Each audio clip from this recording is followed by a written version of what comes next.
Hey guys, back in the shop I've got a little Airline 62425. You can see the cabinet and the power transformer's been removed.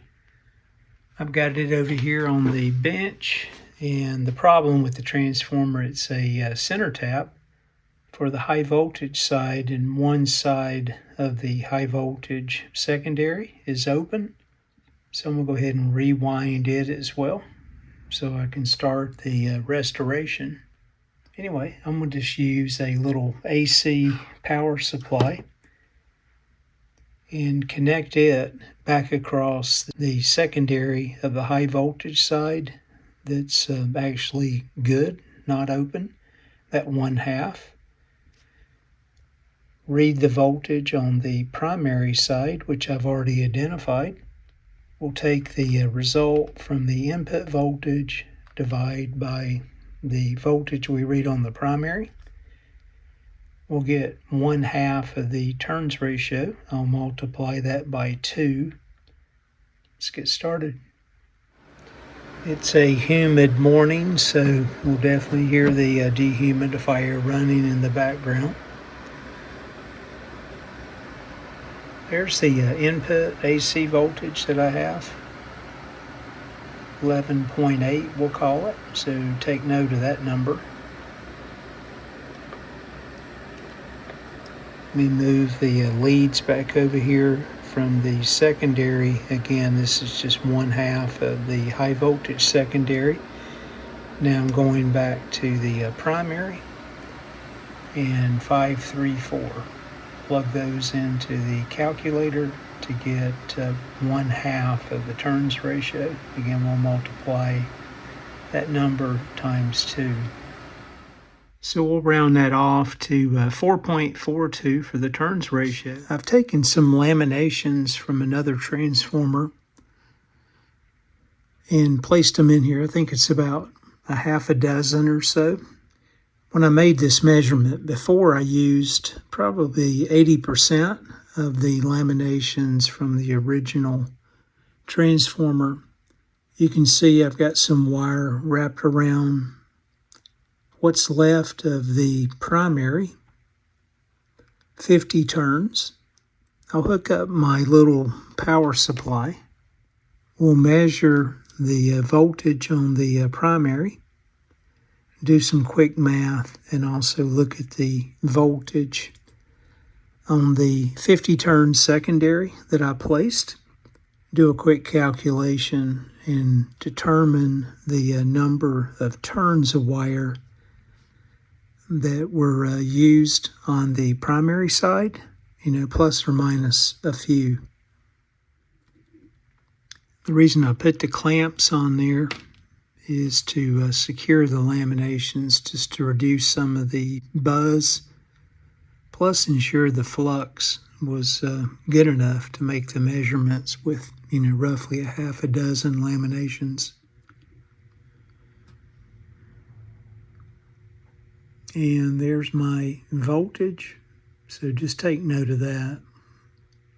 We'll call it 11.68. Again, applied to the primary winding of the original transformer. Move my leads over here to the 50 turn winding. Okay, 0.7, we'll do 0.766. Go to the calculator now. We had 11.68 volts on the primary side. I'll multiply that by 50. That was my winding that I placed on the transformer. We can take that number, divide it by the measured voltage on that 50 turn, which was 0.766, and you can see that gives me roughly 762 turns for the primary side. Divide that by 110, which would have been the line voltage back in the day. Gives us a turns per volt of around 6.93. can use that number to calculate the secondary windings. I'll do this for example. We'll take that number times 6.3 with a, let's say, 7% overhead for voltage drops. So 46.7, so you round up, 47 turns or so with a 7% overhead for the 6.3 volt winding. Let's back this up right here. We'll do the same for the 5 volt with the same overhead of 7%, so 37 turns for the 5 volt winding. I just got the power transformer back in the Airline 62425 from the mid-1930s. Got the E-caps and paper caps out, less one on the top at the antenna coil location. I've powered up the receiver. My voltages seem to be very, very close to the documented schematic that's online. Starting out with the primary winding, using some 26 AWG, about 756 turns. You can see the holder I made for the bobbin itself. Again, made out of 2 layers of fish paper, sized accordingly, 3/4 of an inch times 1 inch. Some heat shrink for the start of the winding will be to the furthest right and come back across.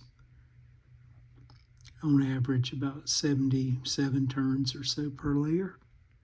And the primary finished, again, 756 turns.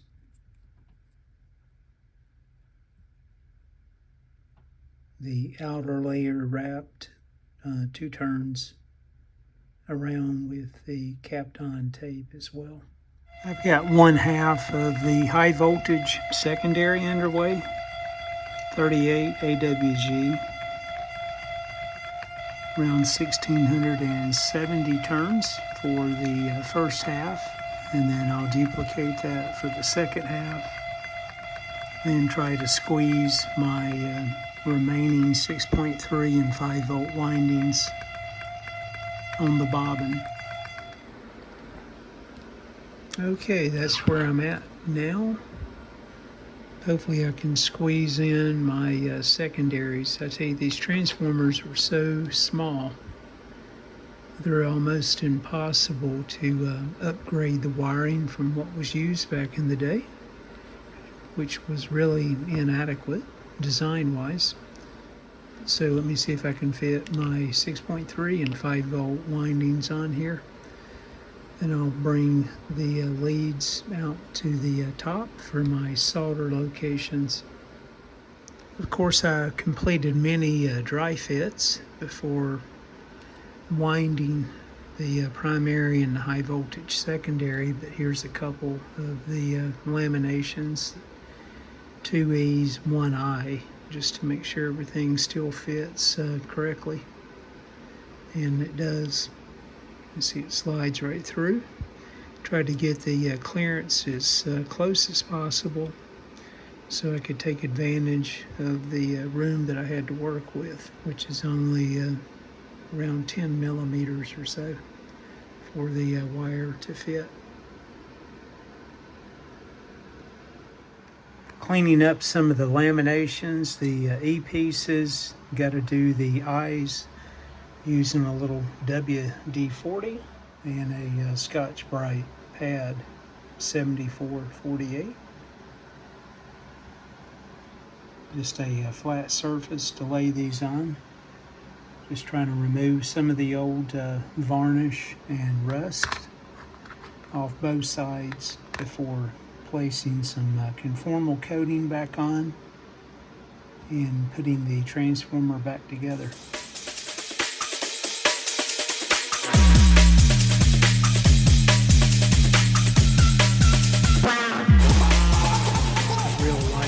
safety coat of the conformal coating.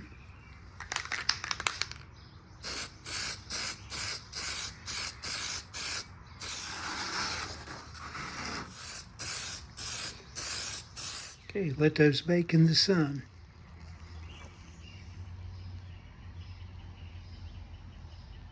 I'll do this off camera, but you can see the E's, and of course I've got the I's here as well.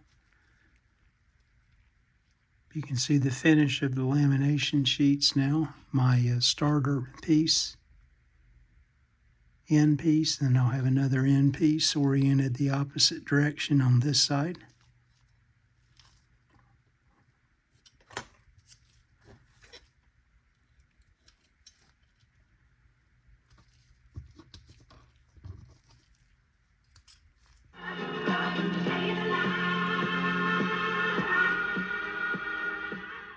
Okay guys, you can hear I've got the little Airline receiver playing with the rebuilt power transformer. All my voltages look pretty good. My B plus current 34.3 with 110 volts AC in. I think I had estimated around 33 milliamps, 32, 33. So pretty close. Again, the voltages may be just a bit higher because I increased the capacitor values as well. Again, you can see the original can dome in there. Definitely worthy of a restoration now. Not much left to do, just clean up the chassis, probably pull the tuning condenser out and get all the crud out between the plates. A little more touch up, and then just clean up the cabinet. Tuning condenser is really stiff. Again, no alignment's been done. Everything is as found.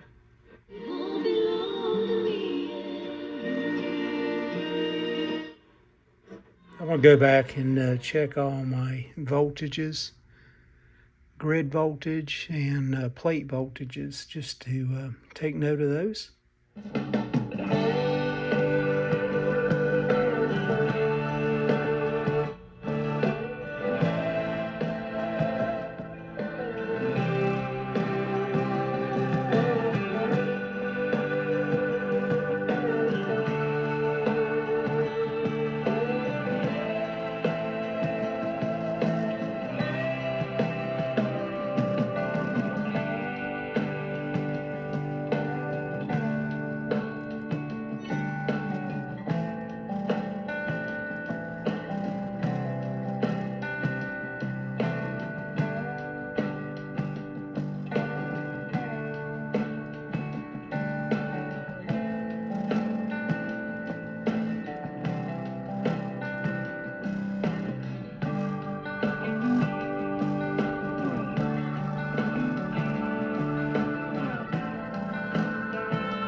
Hey guys, thanks for watching and listening. Again, more to come on this.